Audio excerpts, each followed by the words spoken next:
Nun Hey Amud Beis, and we're about to enter this. We're in the middle, beginning this big Agaratza.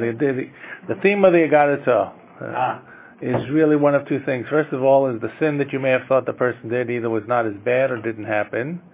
So it's probably like don't be kosher b'kshever, more along the lines, probably related to the fact that we talked about, do people die without sin? Right? We had that piece. So the connection is, well, there are people who look like they sinned, but they really didn't sin, or maybe the sin was less than it was.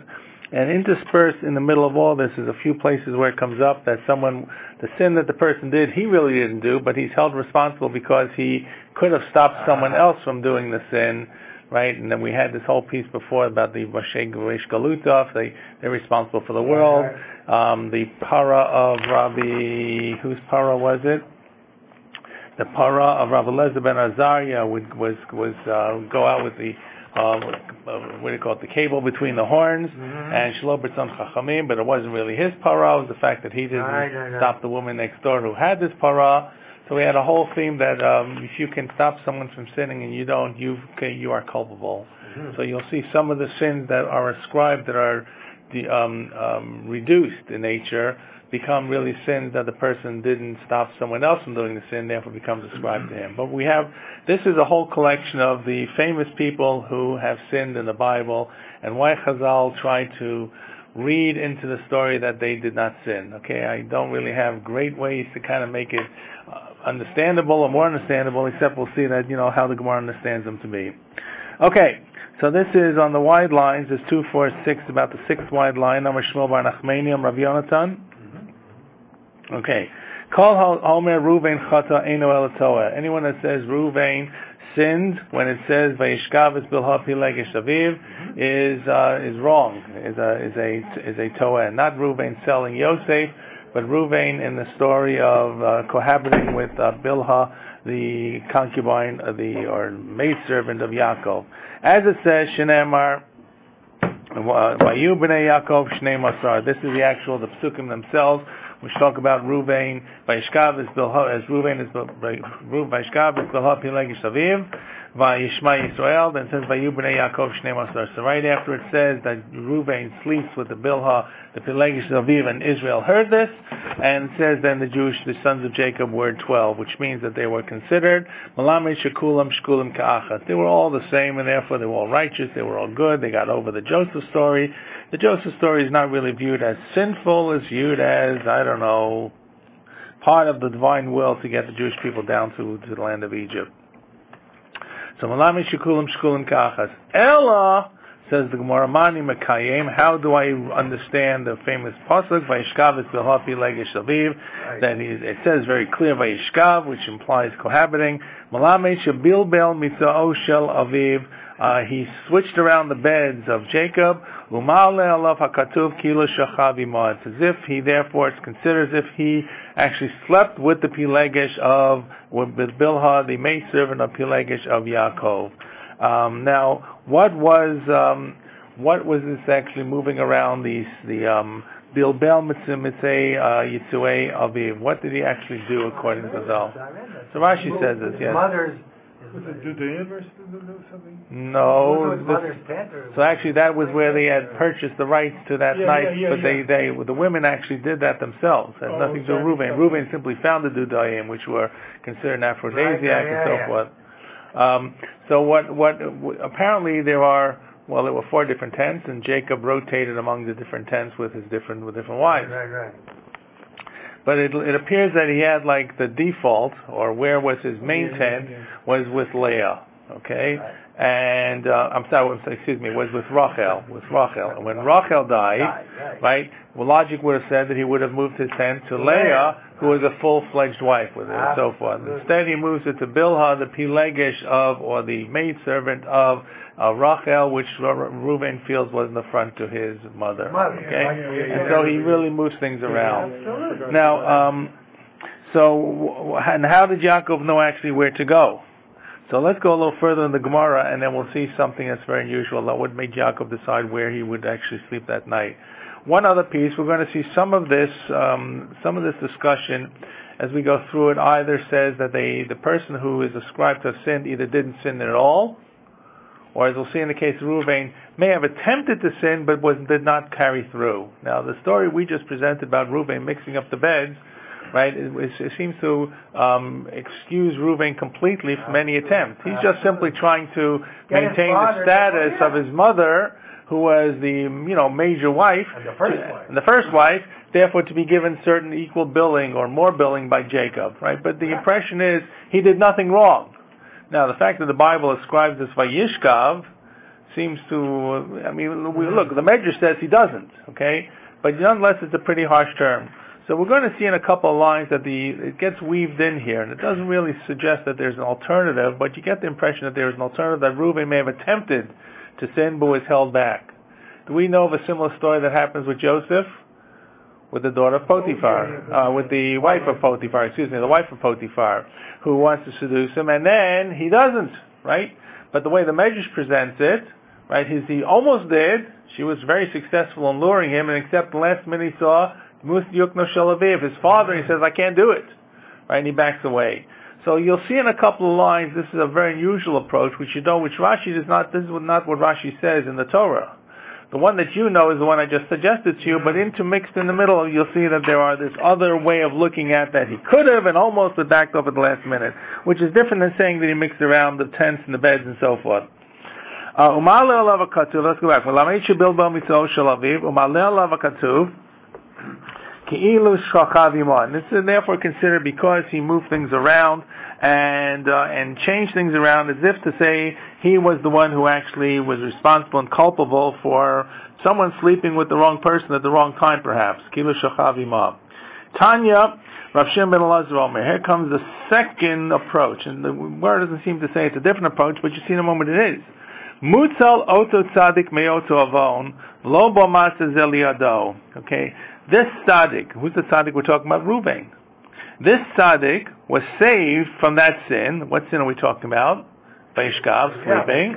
And the sin did not come to fruition. Which really implies what? Implies that he was about to. He had this nefarious attempt to sleep with his father's concubine in a way to assert his leadership of something, but yet somehow he was precluded at the very end. This is much different than saying that he moves around the bed. Mm-hmm. Okay, and why was he saved, or how was he stopped? And we know he doesn't sleep with her because if he had slept with her, how is it possible the great Reuven could have done this? It's almost like an inverted kind of logic. Efshar, this is a fantastic medrash. Efshar ativ zaroz lamod al har Eival. Is it possible that Reuven's descendants would come to stand on Har Eival? And what would they say? Velomar arur shochei b'meishet aviv. They have in Har Eival. They have half the tribes on Har Grizim, and the other half on Har Eival. Mm-hmm. And what we have is all the arurs. Arurs, right? We do believe, and this is the way the Medrash presents it, that they were baruchs. First he said baruch, which was the positive way to do it, and then aruch if you didn't. So aruch shochei b'meishet aviv. And then Baruch would be Shalosh Ashelo Shochav Eseshes Aviv, so that there was a complementary one against the other. So it happens to be that Reuven was on the Arus, or the tribe of Reuven was on the Arus side of the Jewish people. So how is it possible that his descendants would say this? And of course, Reuven would know what would happen many years later at Har Eival and Har Grizim. V'yavo chet zel liyado. And the sin, their ancestor, their granddaddy, so to speak, would have actually sinned this. How is it possible that the Torah would have set up? It doesn't mean necessarily that Reuven necessarily knew that, but how could it be that the Almighty would have set up that the Reuven tribe would be on the other side when their own great ancestor had actually sinned in the very sin? Ela mani makayim vayishkavet bilha pelegish aviv. How do I interpret vayishkavet pelegish aviv? Elbon imo tava. Now it changes it. He kind of fought for the embarrassment of his mother. Omar, what did he say? Eimachot ami hayitat tzara liimi. So my mother's sister. Imachot, right? Imachot. I'm sorry, no. Im achot imi ayta tzara liimi, shivchat achot imi tehei tzara liimi. If my mother's sister was her competitor, right? That's the term that's used all through Masechet Yevamot. Right. Second wife, tzara. It's probably it's not by chance it's called a tzara. Right. If she was the competing wife for my mother, so shivchat achot imi, my mother's sister Shivcha, right. She will be the tzara liimi. So what did he do? So once again, here you go back to the original approach. Amadu bilbelet mitzah. So he went and confused or moved around, moved the different bends between each other. So that's fairly simple. So it throws this stuff in the middle. It almost seems to say he wanted to sin but didn't sin, but never really goes that far. No. Right? So in other words, as if to say that maybe the Gemara is rejecting this idea that he wanted to sin and didn't sin. Right, but if I'm not mistaken, it actually comes up a little in a few more lines again. So we're not out of the woods in terms of looking at this alternative approach to what was the sin, what did Reuven do, or what did he attempt to do. Right. So at any rate, we're back to what was the sin that he moved around the misaot, he moved around the beddings of the different imahot. Acherim omrim, shtei misaot bilbel, achad shel shchina v'achad shel aviv. He actually he changed around two beddings, okay? He changed two locations. He changed around the bedding or the location of where his father slept, and he changed also where the Shekhinah was. Now, so Rashi explains, if you look on the Rashi, Achat Shel Shekhinah, it's a very difficult Rashi, 2, 4, 6, 8. It's 8 lines on the top, Achat Shel Shekhinah. Yeah. Okay, this is what Yaakov did with the 4/10 of his wife. How do you know where to go?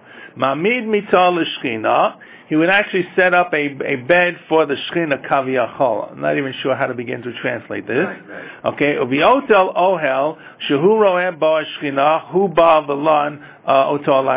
he would see the divine presence in that tent, I don't know what that meant. Was there a cloud on top? Was there some kind of... He knew that's the place where he ought to go.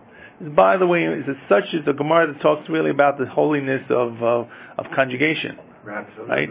The holiness of Kedushat HaZivug, as the Bali Kabbalah would talk about it. So therefore, which means, if he moved things around, so he's not only moving things around, he would actually be moving as well where the Shekhinah actually is. So in other words, if he moves, I can't even begin to explain it fully and completely, but it means that somehow he's messing with the Almighty's location at the same time that he's moving around the bed. So by moving around and relocating the locus of where Yaakov is, somehow there's an implication on where the Shekhinah would actually be found more often or less often. No, but maybe what it means is the Shekhinah is here, and he goes and takes that bed, even though the Shekhinah is there, moves it. So is he moving Yaakov's bed, or is he moving the Shekhinah's bed? No, the Shekhinah stays there, but he's mixing them up by moving the bed that the Shekhinah had chosen and taking a bed from somewhere else and putting it under the Shekhinah. I don't know. Someone can help me what the mitzvah of the Shekhinah means. I don't know what this means. I'm trying to find. Is there like 3 beds in the tent? I don't know.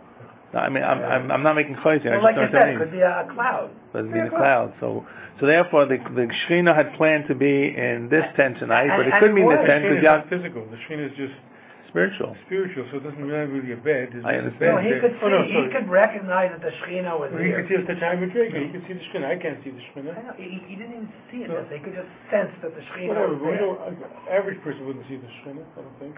It's not like him. He'd sleep in whatever tent where he saw the divine presence. Right. The divine presence. But what did he do? But what does Yaakov do by moving around? What does Reuven do by moving around where Yaakov's bed is? So let's say the Shekhinah was over, I don't know, somebody's bed, right? But he wanted his father to go there because he knew his father would go where the Shekhinah was, right? So he took the bed out that was under there, the Shekhinah had where it was, and changed it around so his father would still go there. It would be a different bed. Then I'm not sure I'm following. The Shekhinah is over a particular tent where there's a particular bed. Right. And Yaakov's going to go because he senses the Shekhinah. Correct. Reuven goes, takes that bed out from under the Shekhinah. The Shekhinah bed? Not the Shekhinah bed, the physical Yaakov's bed. Yaakov's bed. Let's say he has 4 beds, or the woman's bed, whichever bed.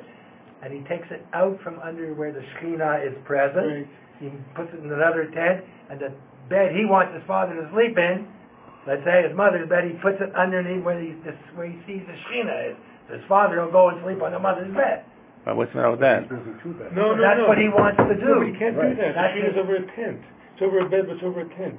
He doesn't make change the bed in the tent. So, but the Shekhinah moves to a different location? No, it doesn't. The Shekhinah, where's where the Shekhinah was? So what's wrong with what he did? Yaakov goes to a different tent.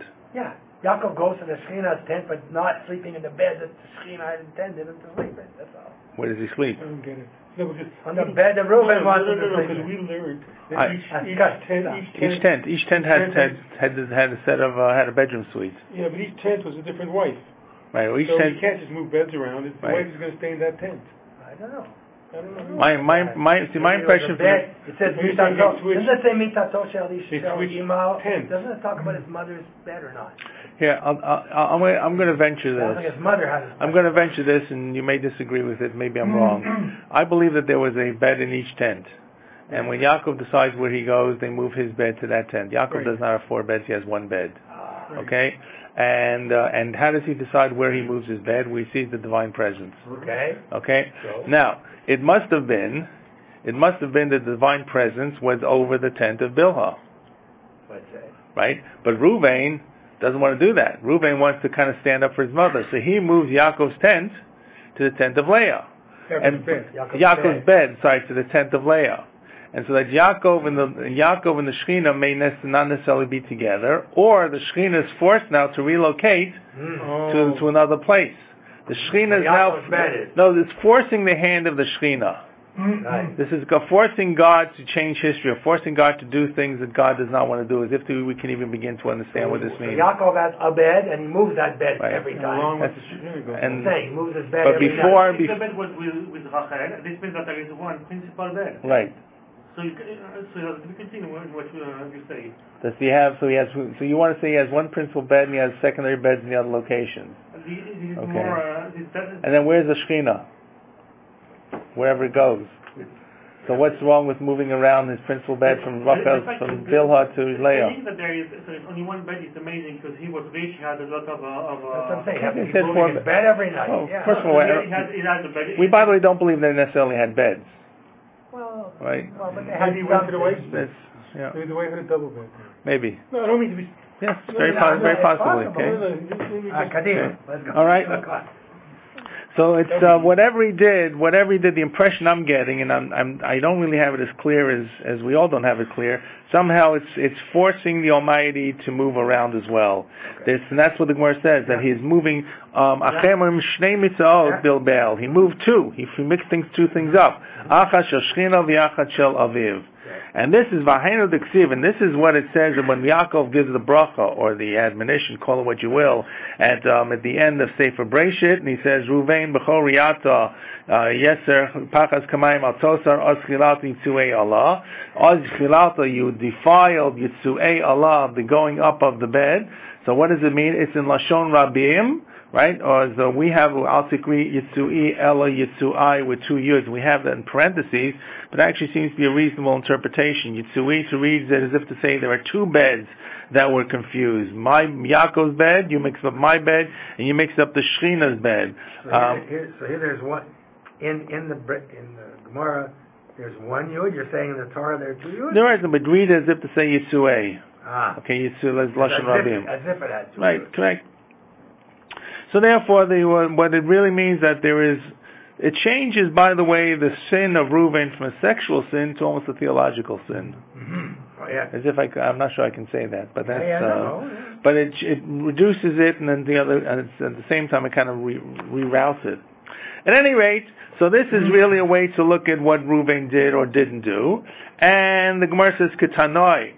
This actually appears to be a difference of opinion in Tanoim. Does Reuven sin or did he not sin? Did he just mix things up and that was good? Or was it something more nefarious?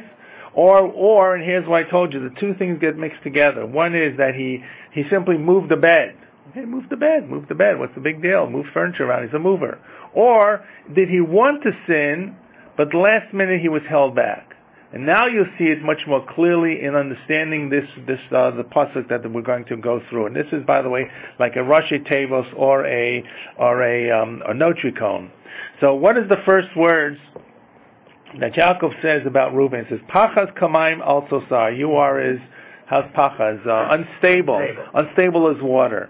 So the Gemara understands the word Pachas, which is a very unusual word, as a Rashi Tevos. It stands for something. Because otherwise we'd use, what's another word for water? I don't know.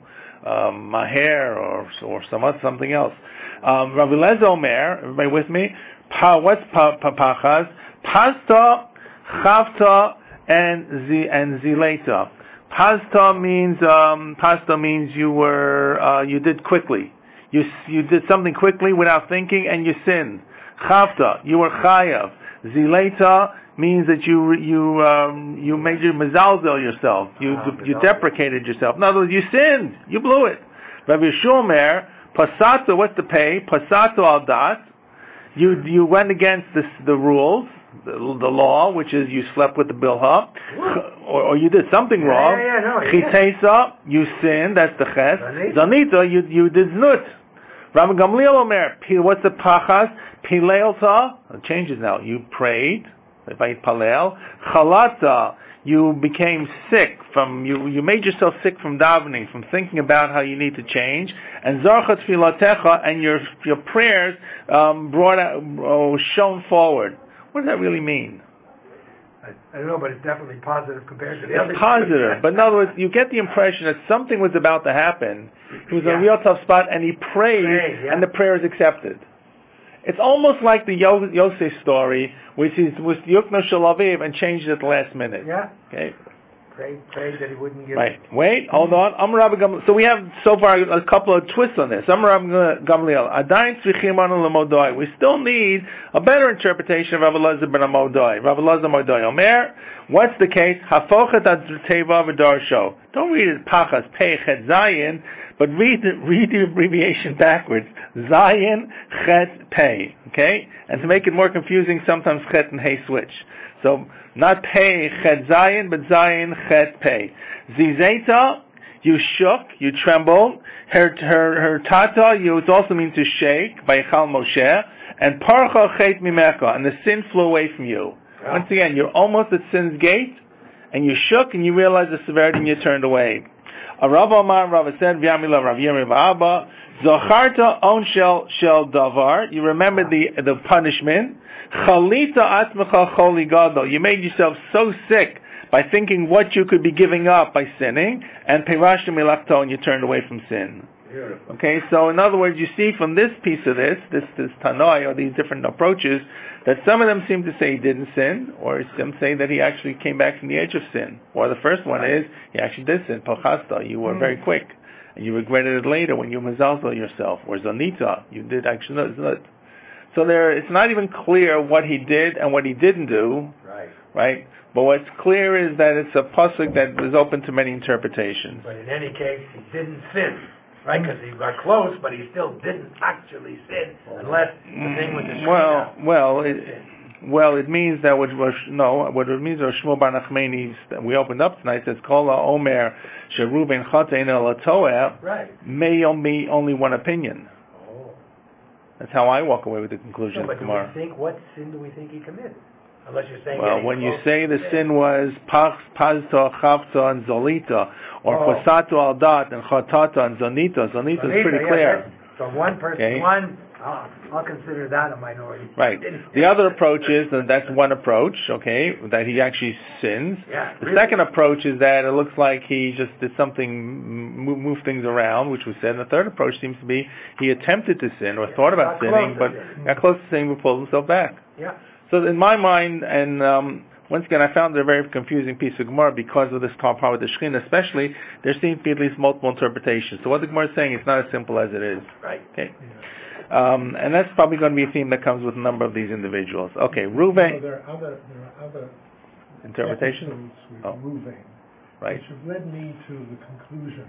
I've never seen this written. The Reuven wasn't too bright. You know, he says to Yaakov, they want to take the let my son be a kill my son. Correct. Yaakov's grandson.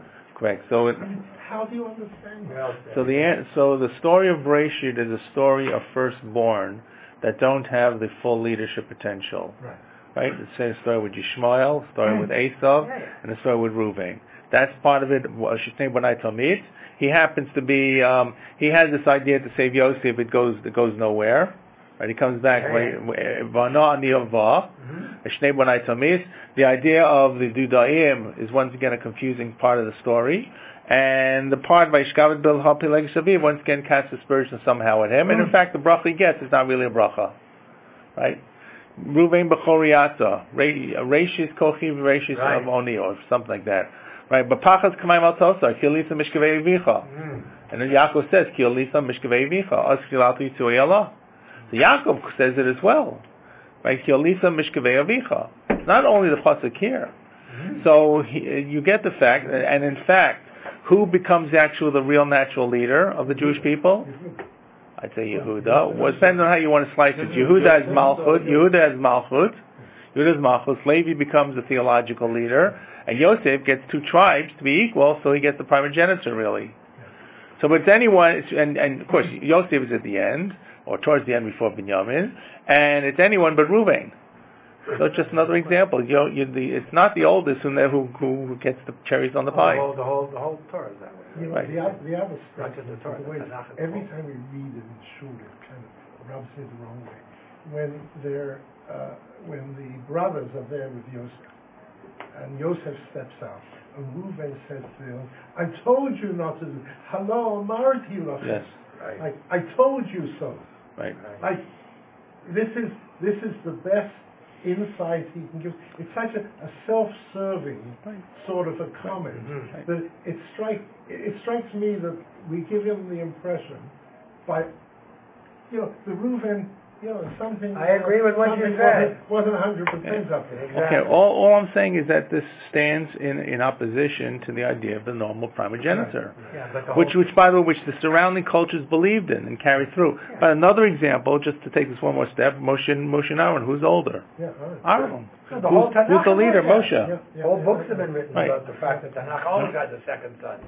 Never the first. Okay, this is the first son in the family, so I'm very sensitive about this. Okay. This is post-Tanakh. Okay. There are books written about the eldest in the family, the middle child, the youngest. Okay, here we go. We all have a role to play. Get the biggest inheritance. Yes, the primogeniture. You get twice as much. Correct. Okay. By the leadership. That's true. Okay. Reuven, Bnei Eli, Bnei Shmuel, David, Shlomo, V'Yoash. So these are all the people we're going to be talking about in the next while. They just gave you the list of who's who. The Reuven we already talked about, so you can check them off the list. The next is Bnei Eli. Okay, the sons of Eli. Amar Rav Shmuel bar Nachmani, Amar Rav Yonasan. Guess what? The same guy. Kol Omer Bnei Eli Chatu, Eino Ela Toa. Same guy who said about Reuven says about the sons of Eli. Shenemar. Okay, and why would you think they would sin? Shnemar b'shem shnei b'nei Eli Chafni and Pinchas Kohanim Lashem. So the two sons of Eli, Chafni and Pinchas, they are the Kohanim to Hashem.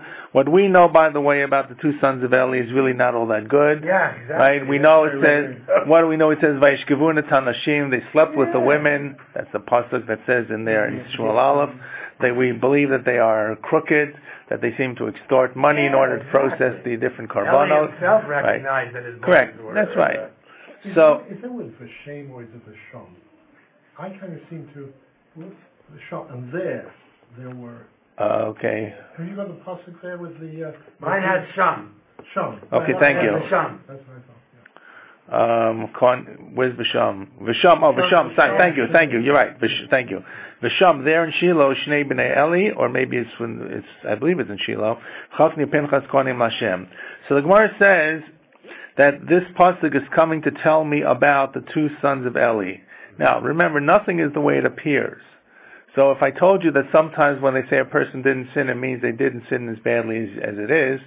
So here we're actually going to try to separate between the two sons.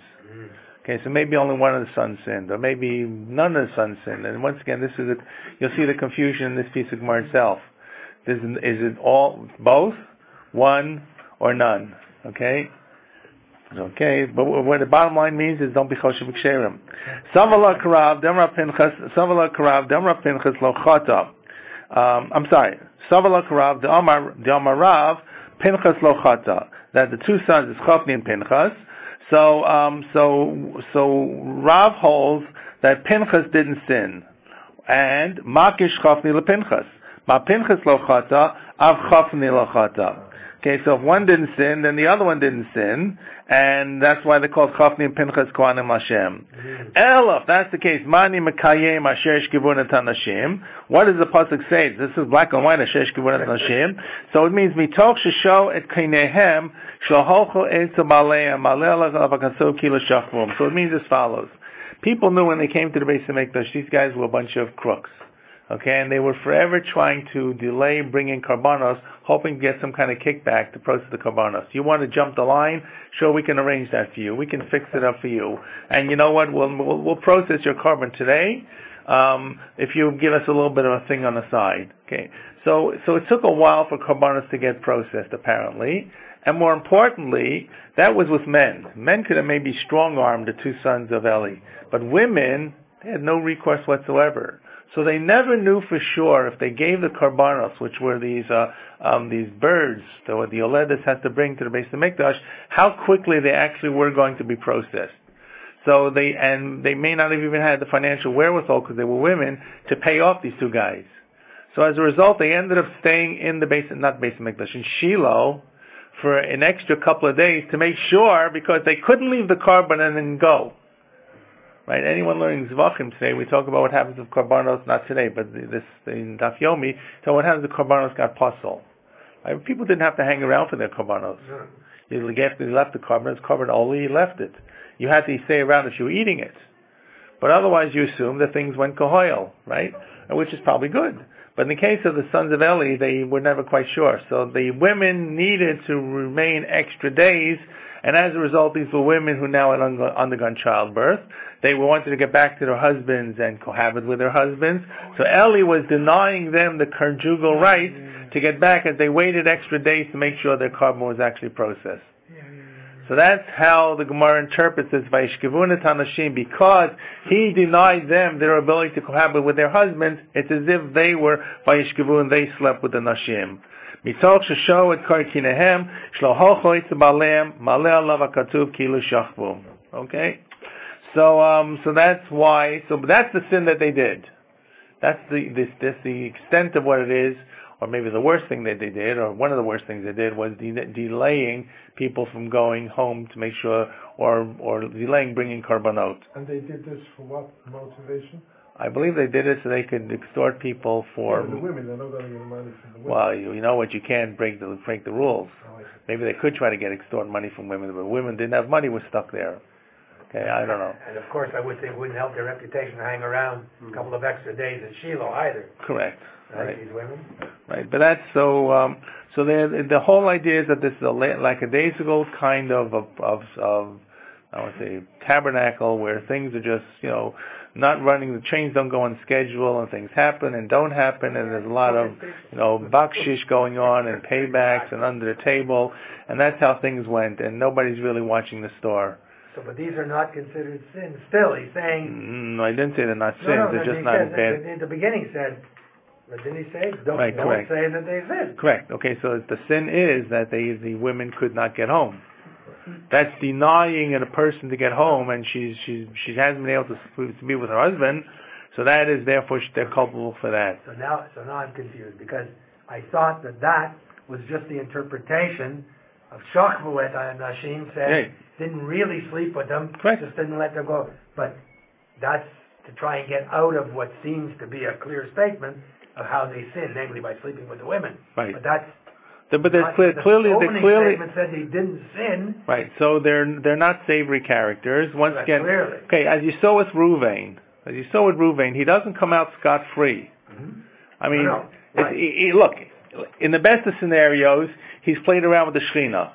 Right. Okay, in the worst of scenarios, he attempted to sin and didn't sin. Right. These are not the marks of a true tzaddik. Absolutely. Right? So what it means, it's not as bad as it sounds. As when he says, Vayishkav bilhapi legis avir. Or when Yaakov says that, you slept with my Oskilati Tzuei Allah. Ki alisa mishkavei avicha. So here, you'll see in a moment that they're really not the tzaddikim. They're extorting money. Clearly. They may be extorting money that should be theirs, right?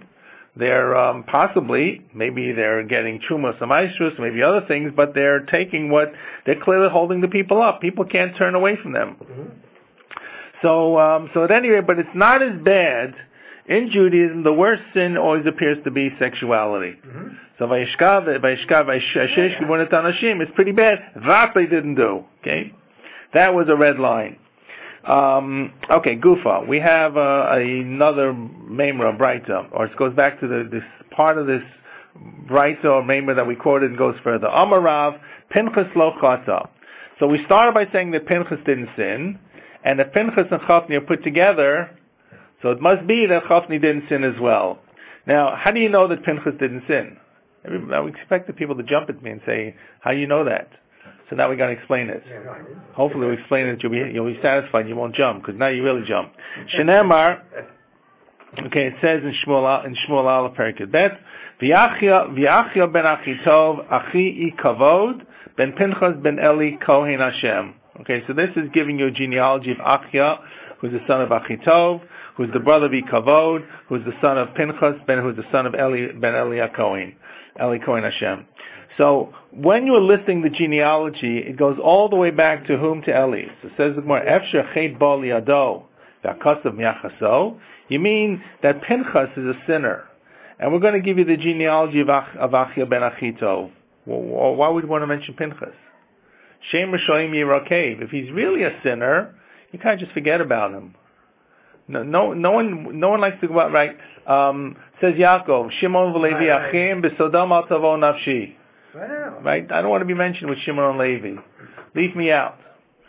So, Vayikach Korach ben Yitzhak ben Kohath ben Levi, but doesn't say ben Yaakov. Doesn't say ben Yaakov, because Yaakov says don't mention me when you're doing sin. Right. So as a result, the argument is, if Pinchas is mentioned, and this is subsequent to the story of Eli of Pinchas and Chafni, it must be that he wasn't such an evildoer. Okay, he still can be mentioned in the book. And say it again, it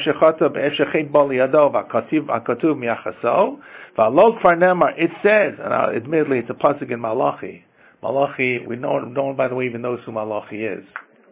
Right? Malachi is the mystery person. We don't even know if that's really his name. Right? Malachi means angel, angelic. Is it a pseudo name for someone? When does he live? Very, very, very difficult. It's not a big book. How many chapters? 3, 2, or 1? I remember. Which one was one? Habakkuk? Malachi? Okay. But he's the last, right? Yes, but that doesn't necessarily mean he's the very last chronologically. Somewhere he's there. So we do believe that he is the Beit Sheni.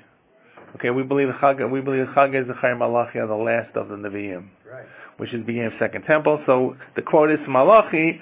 So it's really an anachronistic quote. However, Malachi, we're assuming, is reflecting Jewish normative tradition. So what does Malachi say? Yikoret Lashem lo ish asher yasena er v'ona mi'alei Yaakov u'magish mincha Hashem tzvakot.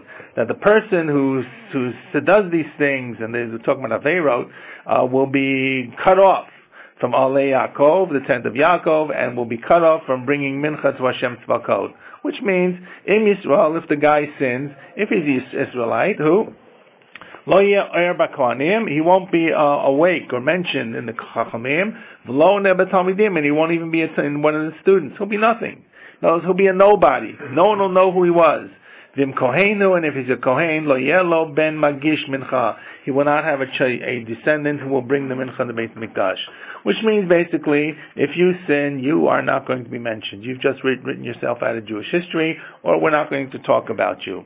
So therefore, Ella says the Gemara must be Olav Shmamina Pinchas Lo Chata. Okay, so therefore, Pinchas doesn't sin, and Pinchas doesn't sin. Who else doesn't sin? Chafni. Okay. Now, so what does it mean? Asher Yishkevun et Hanashim. So what do we say it meant? We said it meant they delayed the women from it. Right. Now we're going to give you another interpretation. Once again, the Gemara does not say this was interpretation A, this is interpretation B. Ela hakativ asher yishkevun. Says they slept with the women, yishkevun. So the Gemara says, wait. Let's look at the ktiv. I'm not sure how to pronounce it. Yishkevun or Yishkevin? Yishkeven. He slept with the women. Don't read it that they slept with the women. He. Who's the he? Well, it can't be Pinchas. It's got to be Chafni. I remember I told you to see a 2, 1, and none. So now what have we done? In the first approach, we said they were both guiltless. They're both off the hook. They did something else that was pretty nasty. Now we're simply just trying to protect Pinchas' name, who we've proven is the good guy because he was mentioned later on, and if he had sinned, he would not have been mentioned based upon Malachi. So don't really yishkevun b'lashon rabim, but rather yishkevein b'lashon yachid. V'hachat v'aktiv. But it says when Eli speaks to his children, he says, Al bonai. Not my children, don't do so because the words I hear are not good. And he says, Bonai, both my kids, both you guys.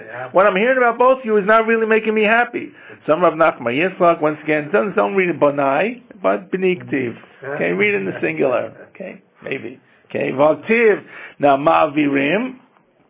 It says, I forgot what the pasuk is there exactly. Ma'avirim et Hashem or Ma'avirim et Adat. Some Rav Huna Beit Rabbi Shua. Don't read Ma'avirim, but Ma'aviram. Once again, Lashon Yachid. Okay? So far we've gotten Pinchas out of this. There's only one of the two. Which one of the two is going to be Gabi Chafni? Okay, now hold on. It gets good. Remember I told you about the Gemara that keeps saying that if you didn't stop someone from sinning, you're responsible. Here it comes. V'yakativ b'nei v'niyal. It refers to the two of them as b'nei v'niyal. No goodness. Two, b'nei. Lashon Rabim. You can't make that singular. So why mitoch she'elo lePinchas lemchot lechafni v'lo micha maleh alav hakatuv kilu chata? Because Pinchas should have stopped chafni, and he didn't. He is guilty. And which, by the way, really answers all the other psukim as well. In other words, regardless of whether you could read everything in the last two lines, the Yachid or not, or about Banai or Banei. Yeah, I heard about both of you. One of you guys was sinning, the other one just kind of stood by the side and didn't stop him. So that's the real answer. So the real answer so if you kind of reduce it to one, you reduce it to one of them, then you can say the other person, who's Pinchas, the one other son, is the son who stood by and did not stop the other son from sinning. Okay. So what have we done so far? We've done Ruvain, and we've done the sons of Eli. Okay. Now Bnei Shmuel. Okay. So once again, last words on the page. Amar Rav Shmuel bar Nachmani, Amar Rav Yonasan, by the same guy saying the same thing, but who's the next person? Kol Omer Bnei Shmuel Chatu Eino Ela Toel. Okay. So whoever says the sons of Shmuel sinned is only saying is really making a mistake. Now we don't know that much about the sons of Shmuel. We know very little about Eli and Chafni and Eli. We know a lot, right? It's a time, and that's why Shmuel comes, and Shmuel is brought to Shiloh, and God speaks to Shmuel, and Shmuel is a revival, and he becomes the Navi, and Eli is killed when the ark is captured by the Philistines, and so is Chafni and Pinchas. And by the way, just that we know, there is very little. If you go to Shiloh today, there is very little that tells you this was the Shiloh of the Bible. There's a lot of archaeology, but not necessarily from that era. Okay, I thought they found some stuff some stuff, but not a whole lot. There's like no Mizbeach. There's nothing.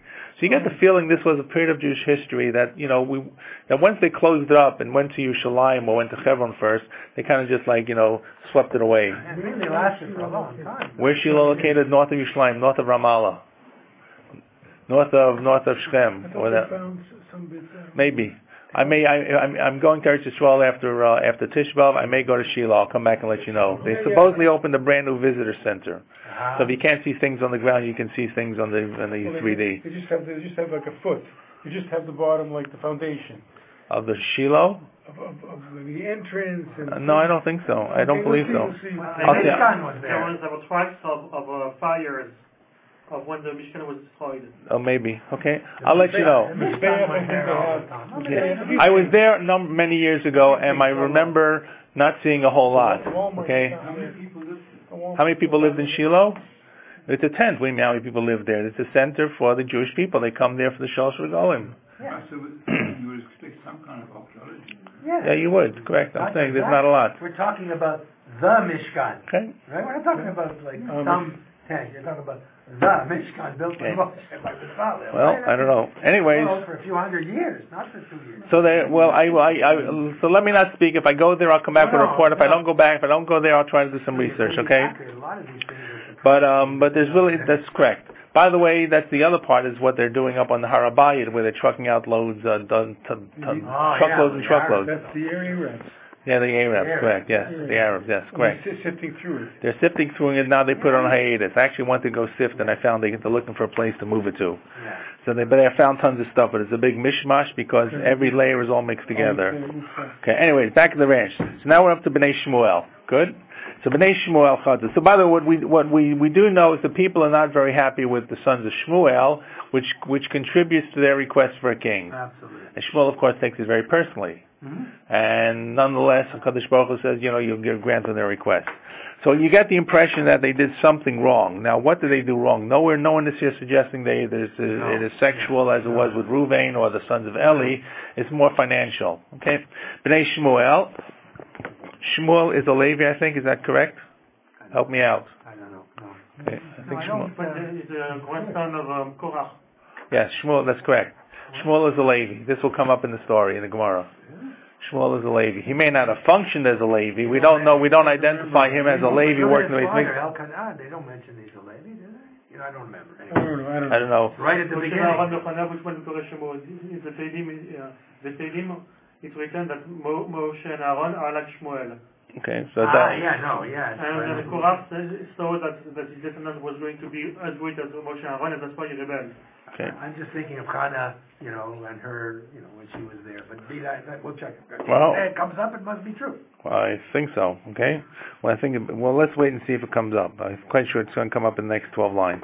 So, Shenemar, how do you know? She says, Vayihi. This is the end of the life of Shmuel in the Sefer of Shmuel 1. Vayihi, I'm not sure how to read the pasuk. Kizakein Shmuel uvanav lahochu b'dvachav. So when Shmuel got old and his sons did not follow, or kasher zakein Shmuel v'lo holchu. Vayihi ki zakein Shmuel. Right. Ki zakein or kasher zakein Shmuel v'lo holchu banav. So a little bit of a mistake in some of the exact wording. But by the way, you find many times the Gemara makes mistakes in being inexact quotations. Okay. Didn't have it enough. They didn't like enough so much. Right. But by the way, I actually skipped the Tosfos I wanted to point out, so maybe we'll just take a quick look at it before we go ahead. On the right side, with the Amud Bed, we finished, and it went back and forth, Ma'avirim, Ma'aviram, and so forth. Remember that? All the singular and plurals. So Tosfos points out that based upon our reading of Ma'avirim, this could not be a correct answer because we have a Yud. The Gemara seems to say Ma'avirim was written without a Yud. Our Masorah has a Yud in it. So Asher Shalonu Cholek Al Svarim Shalonu Shekatu Behem Ma'avirim, or with a Yud, and we have Ma'avirim and they didn't have Ma'avirim at the end. So, in other words, if it says Ma'avirim Yud Mem, you can't make it singular Ma'aviram. So it also just points it out. V'chein motzinu b'Yerushalmi b'Shimshon v'hu shavad es Yisrael arboim shana. That we have, the Yerushalmi says that Shimshon was a shofet, quotes the pasuk that for Korban Yom. V'lamed she'aplishtim yirei mimeno chav shana achar moto k'mo b'chayav. So there's some Yerushalmi that quotes the pasuk that he was a shofet for 40 years. The problem is, v'chol from shalonu k'tiv chav shana, it says shesrim shana. So our Masorah is not equivalent to the Masorah of the Yerushalmi.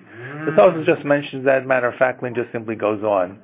So there are some inexactedness.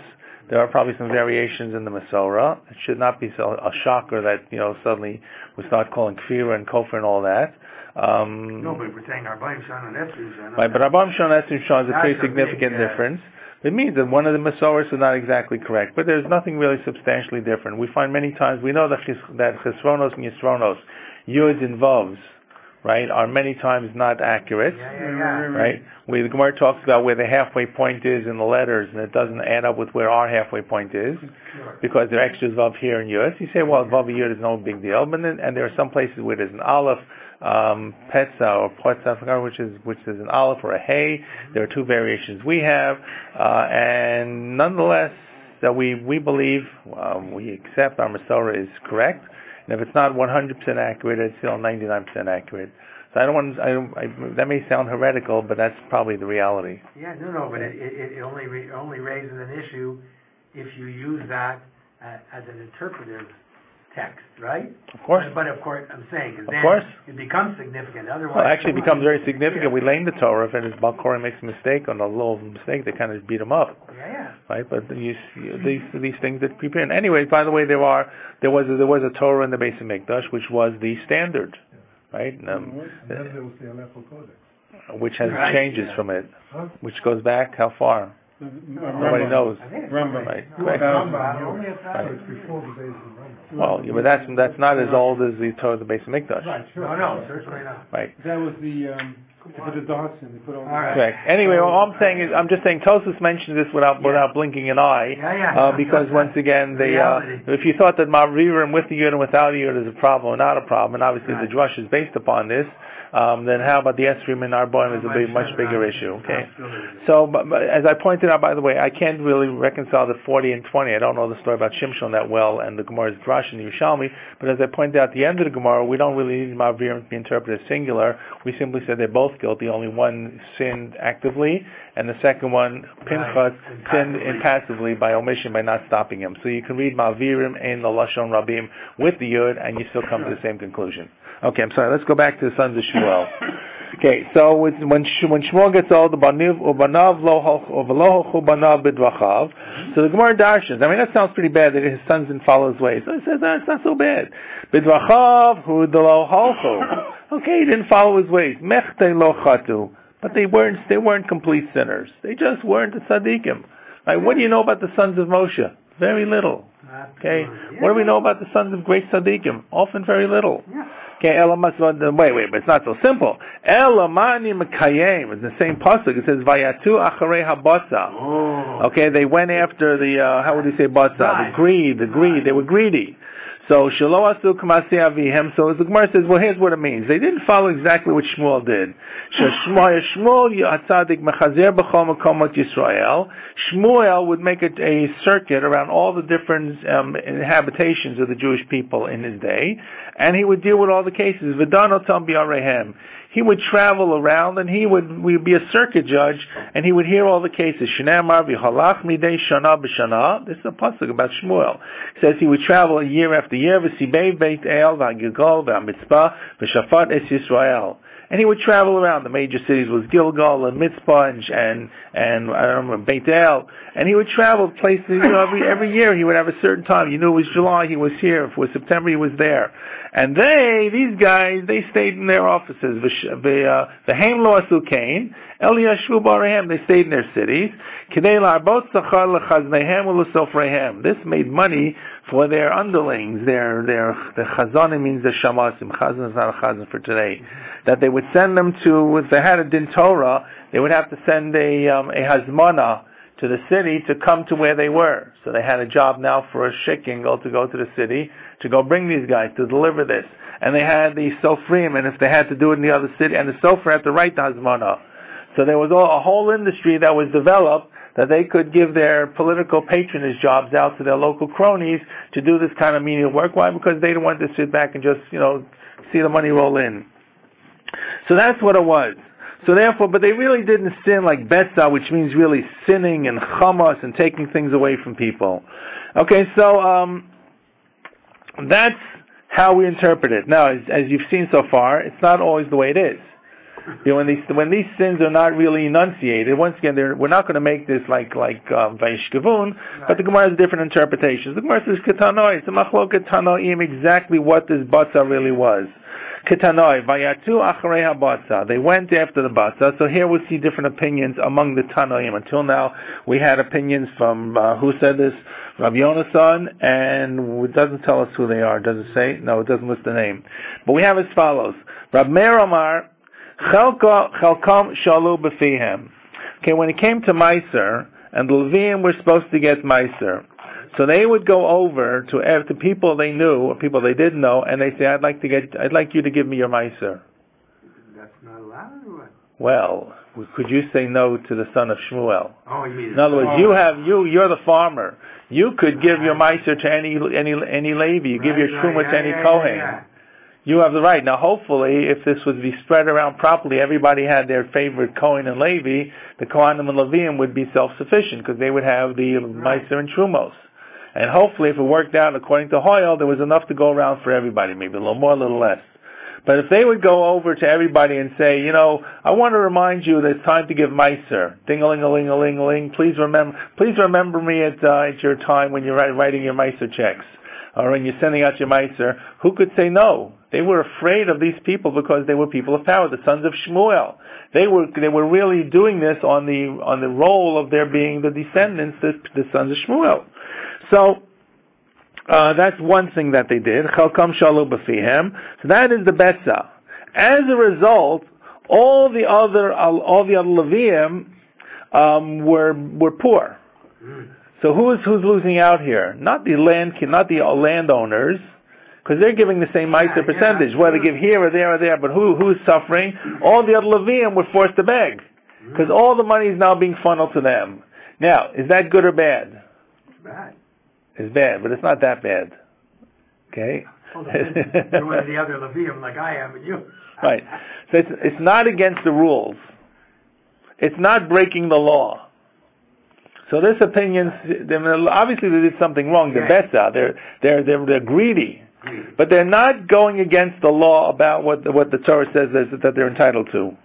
You got a frown on your face, Mr. Bendel. Yeah. I'm trying to remember the beginning of the Haftorah, dealing with the birth of Shmuel. He gives the genealogy. Yes. That's why I say Elkanah. Elkanah, then. I don't know. It's, I don't remember lately at all. Is that Rosh Hashanah? When is this? Which First day Rosh Hashanah. Okay, well, it's probably not going to be there in the first line. The very first. Probably not going to be in the first in there. The beginning of Shmuel. Ephrati. What about Elkanah and Ephrati? Yeah. Well, that's not his. Yeah, I didn't remember him being a Levi. That's what I'm saying. Okay, I don't know. Yeah. This version has him as a Levi. Okay. Well, depends what Chalkam. Well, maybe it just means Kohanim. Yep. No, the Levium. Here, I thought they were Levites. Right. If you read Rashi clearly understands. It's clearly they're the Levium here, and that's how Rashi understands it. Maybe Ephrati means he lives in Ephrat. Like Shmuel HaRamati lives in Ramah. I don't think Ephrati means Ephrat is just a location. Okay, it's Ephrat. It's not. Certainly, it doesn't say the lady. Right, or Yeshayahu. Where's Yeshayahu? Yeshayahu comes from Anot. Yeah, but usually Yeshayahu's from Anot. It's not Yeshayahu a Kohen. Is he a Kohen? He is a Kohen. Or Yechezkel, let's say, it's a Kohen. Anatot. But it says Kohen, but one of them says Kohen. Well, at any rate, I believe he's a Levi. We'll have to go research it more. He is a Levi in this case, and I believe he's a Levi. We'll find some way if we look more and say for Shmuel, we'll find that he is a Levi. And the fact that he comes to the Beis HaMikdash and he's a Levi, or he actually comes to the Mishkan, he's a Levi, is really not necessarily a question, is it? You don't work in the Beis HaMikdash. They just probably had. It's one. It's very. Elkanah. That Elkanah. He's not. Elkanah comes year to year. It says he. But if he's a Levi, he ought to be there working in the Mishkan. But he's not. It's clear. Right. So it's clear. And once again, this is the whole approach. This is this lazy kind of lackadaisical affair. It's only some people working. Not everybody's working. It's who you know, not what you know. Okay. Anyways, back at the ranch. I want to be able to finish up at least these Shmuel, the sons of Shmuel. So this first approach is they didn't steal anything at least. Milei hitilu al bali batim. Then this second approach is they actually, I think they hired people. They jobbed out people to go do their collections, if I'm not mistaken. I'm not sure how they translated Mr. R. Scroll. How does Malai translate it? They hired people to do their... to the owners of houses? Right. Malai hitilu al bali batim. They hired people to do their work or something. Jobbed out merchandise. Well, right. So what does that mean? Jobbed out merchandise? What does it say? Jobbed out merchandise. I'm not sure what that means. Jobbed out merchandise to who? To Balei Batim. What's the translation? Provide to various individuals with merchandise to sell and in return receive the profit. Okay. These individuals appeared in court as litigants. The judges were partial towards them. There you go. Okay. So this is getting on the edge now. They gave merchandise to people to sell, I guess, on commission to do, and when this would come up, they'd have an issue. So they would actually, the judges would be partial because that they were working for the sons of Shmuel. So that's already, reaching towards the edges of theft, and so to speak. And could you prove it? Probably not. So that's the second approach. That's getting bad. The third approach is Rabbi Kiva Omer, Kupo Yetero Shel Maisa Notlo. They actually took more than they should deserve for the Maisa. That's already stealing. That's beyond that. So in other words, how much are you supposed to give for Meiser? 10%. They said, you know what, give me more, give me more, give me. So that's already stealing. And Kubi Yateva Shal Meiser Notlu Bezroa. They took it forcefully. Right? They grabbed it away from people, and people couldn't stop them because they were sons of Shmuel. And Rabbi Yossi Omer Matanos Notnu Bezroa. These were the different parts of the animal, the Zroa, the L'chaim, and the Keva, that were given to the Kohanim, and they were not even Kohanim. What do you say? They're Leviim. So this gets even worse. They're taking Matnos Kahuna away from the Kohanim that they don't even deserve. And Rashi gives that's one pshat. Rashi says the other pshat is they would actually take the Matnos Leviim from perhaps either Leviim or other people as well, and that really didn't belong to them. So whether they're taking food that they don't deserve, or they're taking food they could get, but they're taking it beyond. So that's really what the fourth version is. But clearly the third and fourth versions are about outright theft. The second version is on the edge because they're trying to influence judges, and the first version is that they're just kind of strong-arming people to remember them when they come when giving away their meiser. So that's the Tanoi, which tells us about the sons of Shmuel. So therefore, did the sons of Shmuel sin? Well, the first one said the only thing they did was they didn't go circuit judges. Right. So, yes, but the Tanoi is saying, in other words, when you see the Tanoi and there are different suggestions, I guess the focus here is not on the actual particulars as opposed to the whole approach. Were they sinners? Were they taking things, or were they not taking things that didn't belong to them? And you see there are various versions, yes, no, or maybe. And that's the conclusion. So once again, as you've seen in Ruvain and you saw in Bnei Eli, now you see in Bnei Shmuel, it's not that clear if they sinned, or how much they sinned, or what they sinned, or who sinned, but that's really part of what this Gemara is all about. And that'll take us till next week, in which we're going to talk about David, David Batsheva, and then we come to talk about Shlomo HaMelech. Okay, I will send you a reminder. I am leaving for Eretz Yisrael after Tisha B'Av. I'll be here a week from this Monday. I'm leaving a week from Tuesday, so we'll be away for about 3 weeks. I'll send you the exact dates as an email. Next week I'm here, and I'm hoping we can finish. But I'm not quite sure if we can finish the parak. Afterwards, by the way, I wanted to go back to the second parak by Mehmet Leikin. Okay, there's which has a really nice piece, a long piece about Hanukkah as well. You'll appreciate it. I hope you'll appreciate it. Okay.